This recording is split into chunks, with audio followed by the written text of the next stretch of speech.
Friends, good morning बेटा। आप सभी का एक बार फिर से स्वागत है आपके अपने यूट्यूब चैनल कौशल्या एजुकेशन में। और बेटा आज हम पढ़ रहे हैं हमारी 5th क्लास की ईवीएस का 22वां लेसन, खेती तब और अब।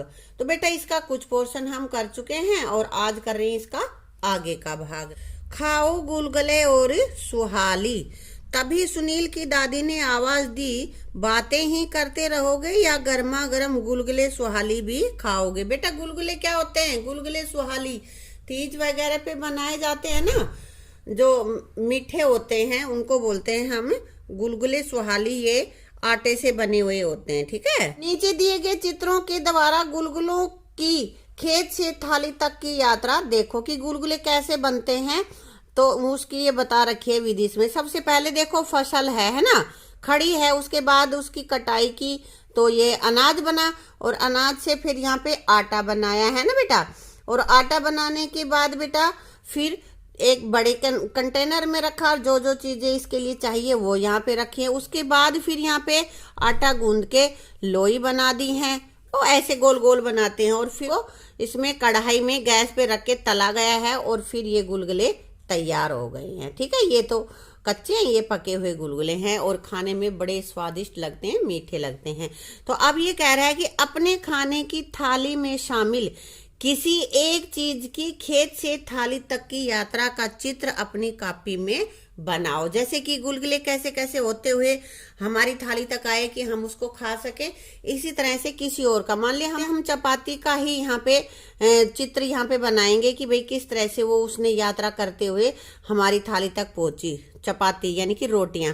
तो उसमें क्या होगा, सबसे पहले फसल खड़ी है, फिर गेहूं, ये इसका अनाज बना, अनाज से यहाँ पे आटा, आटा का फिर थोड़ा सा छोटे बर्तन में इसको डाला और यहाँ पे आटा लगाया, लगाने के बाद उसको यहाँ पे पेड़ी बनाएंगे। उसके बाद यहाँ पे चकला और दिखा देंगे, बेलते हुए दिखाएंगे। और फिर यहाँ कढ़ाई नहीं होगी, वहां पे तवा होगा और तवे से फिर ये चपातियां हमारी यहाँ पे तैयार हो जाएंगी। कुछ कुछ तो इसी तरह का आ जाएगा।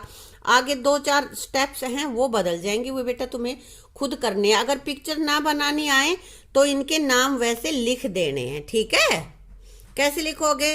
फसल, अनाज, आटा, आटा भिगोया, फिर ये गूंद दिया, उसके बाद लोई बनाई और फिर बेलकर गैस पे चपातियां बना दी। यहाँ थाली में हम चपाती रख लेंगे, ठीक है। आ गया समझ में?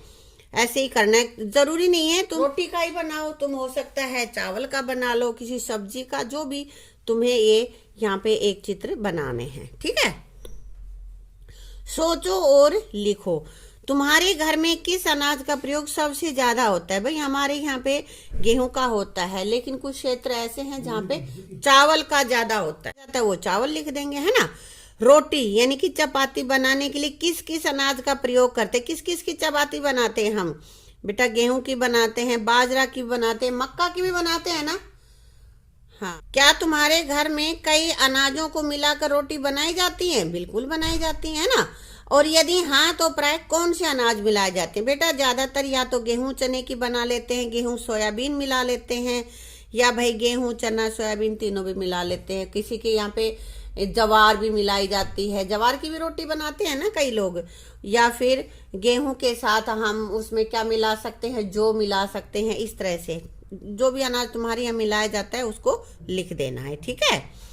अनाज व दाल मिलाकर बनाए जाने वाले कुछ खाद्य पदार्थों के नाम लिखो।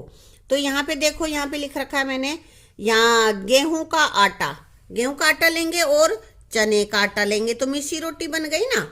हाँ, और गेहूं का दलिया पीस लेंगे, मोटा मोटा गेहूं है ना, और फिर चने की दाल उसमें मिलाकर हम दलिया बना लेते हैं। उसमें मूंग की दाल भी मिला लेते हैं कई बार बेटा, ठीक है।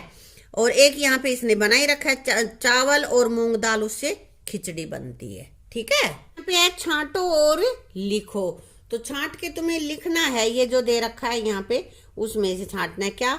नीचे दिए गए कृषि कार्यों से संबंधित कुछ चीजों के नाम दिए गए हैं, इन्हें सूरजमल, रामावतार और सुनील के समय के खेती कार्यों के अनुसार बांटो। भाई ये सुनील तो आज का बच्चा है ना, और रामावतार उसके पिता है और सूरजमल है उसके दादा सुनील के, तो उनके समय की अलग अलग बतानी है। ये जैसे उसके दादा खेती कर रहे हैं बैल से, फिर राम अवतार के समय में ट्रैक्टर से, और अब ये ड्रिप द्वारा फसल उगा रहा है, मतलब पानी दे रहा है ना। तो इनमें कौन कौन सी चीजें किस समय में यूज होती थी? हल, हल पहले बैल से, ऊंट से जो जुताई होती थी उसमें हल का प्रयोग करते थे, है ना। फिर कंपोस्ट खाद, कंपोस्ट खाद आजकल डलती है, कंपोस्ट खाद। उसके बाद फिर यूरिया, यूरिया यहाँ पे पहले ज्यादा यूज होता था, आजकल भी कर रहे हैं लोग, अभी ज्यादा फैलाव नहीं हुआ है आजकल की खेती का, ज्यादा इसी में ही चल रहा है अभी से। तो ये यूरिया।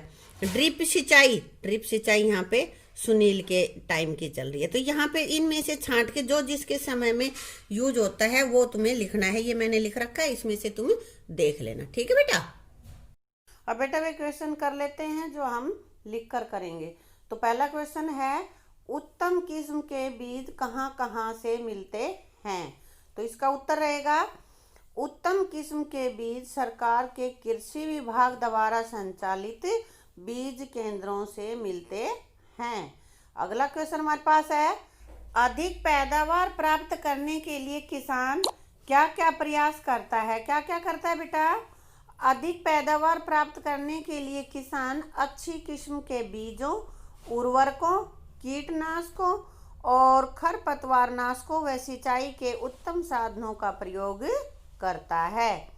अगला क्वेश्चन है, उत्पादन बढ़ाने के लिए उर्वरकों व कीटनाशकों का अंधाधुंध प्रयोग कहाँ तक उचित है? अंधाधुंध मतलब बहुत ज़्यादा प्रयोग, तो इनका अंधाधुंध प्रयोग उचित नहीं है। बहुत ज़्यादा मात्रा में कीटनाशक और उर्वरकों का प्रयोग उचित नहीं है, ठीक नहीं है, क्योंकि इससे मिट्टी की उपजाऊ शक्ति कम हो जाती है और कीटनाशकों के अधिक प्रयोग से वे खाद्य पदार्थों के द्वारा हमारे शरीर में जाकर हमें भी बीमार कर देते हैं।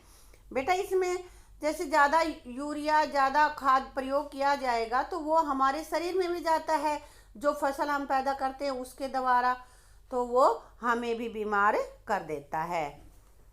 हमारे पास है, अपने क्षेत्र के खेती से जुड़े 2 त्योहारों के नाम लिखो, इन्हें कब और क्यों मनाया जाता है? तो बेटा ये हमारे पास है, तीज जुलाई अगस्त में मनाया जाता है और फसल बोई जाती है तो हरियाली होती है और उस खुशी में त्योहार को मनाया जाता है। आगे है बैसाखी, बैसाखी 13 अप्रैल को आती है और उस समय फसल कटकर अपने घरों में आती है, तो इस खुशी में किसान बैसाखी का त्योहार मनाता है। अगला है, इन त्योहारों पर मुख्य तौर पर खाने की क्या क्या चीज़ें बनती हैं? तो बेटा बैसाखी पे बनता है हलवा पूरी और तीज पे घेवर फिरनी वगैरह। अगला क्वेश्चन है, दूसरे राज्य के खेती से जुड़े किन्हीं 2 त्योहारों के नाम लिखो, इन्हें कब मनाते हैं और क्यों मनाते हैं? तो बेटा होली, होली पंजाब में भी, उत्तर प्रदेश में, हरियाणा में मनाई जाती है, तो ये फरवरी मार्च में मनाई जाती है और अच्छी फसल की कामना में मनाई जाती है। अगला है बिहू काती, असम का त्योहार है, ये अक्टूबर में मनाया जाता है और नई फसल के आगमन की खुशी में इसको मनाया जाता है। अगला क्वेश्चन हमारे पास है, अपने बड़ों से पूछो कौन सी ऐसी फसलें हैं जो अधिक बोई जाती थी, पहले ज़्यादा बोई जाती थी और अब कम बोई जाती हैं? तो बेटा पहले जवार, बाजरा, मक्का, चना, मसूर, तिल अधिक बोए जाते थे, परंतु अब ये कम बोए जाते हैं, ठीक है।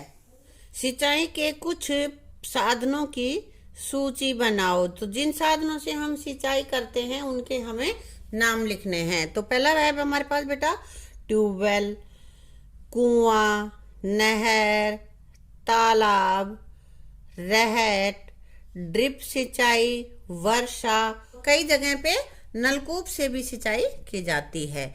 अब आगे हमारे पास है बेटा, दूरदर्शन के किसान चैनल पर प्रसारित होने वाले कार्यक्रम को देखो और चर्चा करो। क्या चर्चा करनी है? कार्यक्रम में किस विषय पर बातचीत की गई और बताई गई बातों पर कक्षा में चर्चा करो। तो ये तुम्हें अपने पहले दूरदर्शन का जो चैनल है किसान चैनल, उसको देखना है। उस पे कौन सा प्रोग्राम आ रहा है, किस फसल की जिक्र हुआ है, वो तुम्हें अपनी क्लास में इसका चर्चा करनी, इसका वर्णन करना है। आगे जो राइट है उस पे राइट की टिक लगानी है। देखते हैं, खेती किस कारण से बर्बाद हो जाती है। नीचे कुछ कारण दिए गए हैं, उनमें से कौन सा कारण है जिससे खेती बर्बाद हो जाती है? अत्यधिक वर्षा, खाद का प्रयोग, उचित देखभाल या बाढ़ लगाना। बेटा अधिक वर्षा होगी तो ही यहाँ पे हमारी फसल खराब हो जाती है, वरना खाद डालने से तो अच्छी ही होगी। उचित देखभाल करेंगे तो भी फसल अच्छी होगी, और बाढ़ लगाएंगे तो पशु वगैरह उसको नहीं खाएंगे, यानी कि फसल का नुकसान नहीं होगा उससे। तो अधिक सिंचाई होने से ही, अधिक वर्षा जब होगी तो उसमें पानी खड़ा हो जाएगा और उसी से फसल बर्बाद हो जाती है। यह सिंचाई का नया तरीका है। इनमें से कौन सा तरीका नया है? कुआं, नहर, ट्यूबवेल? नहीं, कोई भी नया नहीं है। यहाँ पे वाटर स्प्रिंकलर है, वो नया तरीका है सिंचाई का। इससे पैदावार अधिक होती है। किससे? अधिक सिंचाई करने से नहीं, सिंचाई उतनी ही करनी चाहिए जितनी की फसल को जरूरी है।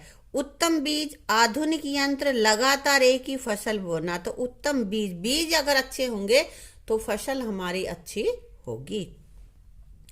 इससे पर्यावरण पर बुरा प्रभाव पड़ता है। नीचे कौन से कारण है जिनसे पर्यावरण पर गलत प्रभाव पड़ता है? तो यहाँ पे है कीटनाशकों का अधिक प्रयोग, कंपोस्ट खाद, उर्वरकों का सीमित प्रयोग और ड्रिप सिंचाई। कीटनाशकों का अधिक प्रयोग करेंगे तो ये पर्यावरण पर बुरा प्रभाव डालेंगे, इससे पर्यावरण दूषित होगा।